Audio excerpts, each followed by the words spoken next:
లేని వెన్నెలంత నేల మీదకొచ్చినట్టు నువ్వుంటే చూడవా.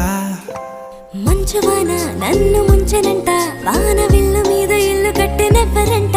ఈ లోకమంతా నిన్ను చూసినంట, ఏ దిష్టి నిన్ను తాకకుండా ఇంటిలోన దాచుకుంటా. రంగు రంగు తారలన్నీ తొంగి తొంగి ఒక్కసారి చూస్తున్నా ఏంటిలా. ఆ పైన లేని వెన్నెలంత నేల మీదకొచ్చినట్టు నువ్వు